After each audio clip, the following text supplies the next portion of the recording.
America Bharat మధ్య trade deal వల్ల ప్రధాన వస్తువులు సేవలపై సుంకాలు తగ్గనున్నాయి. దీనివల్ల భారతదేశం నుంచి ఎగుమతులు పెరుగుతాయని, ఆర్థిక వ్యవస్థ మెరుగుపడుతుందని నిపుణులు భావిస్తున్నారు. అయితే రైతులకు మాత్రం ఈ వాణిజ్య ఒప్పందం వల్ల నష్టం జరిగే అవకాశముందని రైతు సంఘాలంటున్నాయి.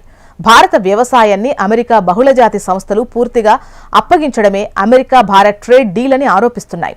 ఈ ట్రేడ్ ఒప్పందం వల్ల రైతులకు జరుగుతున్నటువంటి అన్యాయాన్ని వ్యతిరేకిస్తూ దేశవ్యాప్తంగా రైతు సంఘాలు బంద్కు పిలుపునిచ్చాయి. దేశవ్యాప్తంగా నిరసనలు చేపట్టాలని నిర్ణయం తీసుకున్నాయి. ఫిబ్రవరి 12న దేశవ్యాప్తంగా బంద్ చేపట్టనున్నట్టు ఆల్ ఇండియా కిసాన్ సభ, సంయుక్త కిసాన్ మోర్చా పిలుపునిచ్చాయి. ఆల్ ఇండియా కిసాన్ సభ నేత కృష్ణప్రసాద్ మాట్లాడుతూ అమెరికా భారత్ వాణిజ్య ఒప్పందం వల్ల రైతులతో పాటు పాడి రైతులు కూడా తీవ్రంగా నష్టపోతారని అన్నారు.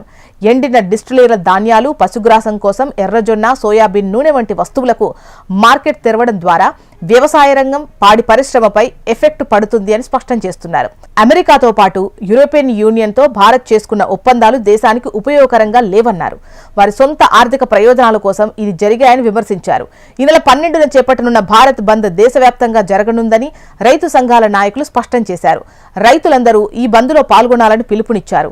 ఈ బంద్లో భాగంగా దేశంలోని అన్ని ప్రాంతాల్లో అమెరికా అధ్యక్షుడు డొనాల్డ్ ట్రంప్, దేశ ప్రధాని మోదీ దిష్టిబొమ్మలు దహనం చేస్తామని తెలిపారు. కాగా ఫిబ్రవరి 2న భారత్ అమెరికా మధ్య ట్రేడ్ డీల్ జరిగింది. ఆ రోజు ట్రంప్, ప్రధాని మోదీ వాణిజ్య ఒప్పందం గురించి సోషల్ మీడియాలో ప్రకటించారు. ట్రంప్ మాట్లాడుతూ మోడీతో మాట్లాడడం గౌరవంగా ఉంది, ఆయన తన గొప్ప స్నేహితులలో ఒకరన్నారు. ఇక రష్యన్ చమురు కొనుగోలును ఆపడానికి అమెరికా లేదా వెనిజులా నుంచి చాలా ఎక్కువ కొనుగోలు చేయడానికి ప్రధాని మోదీ అంగీకరించారని ట్రంప్ అన్నారు.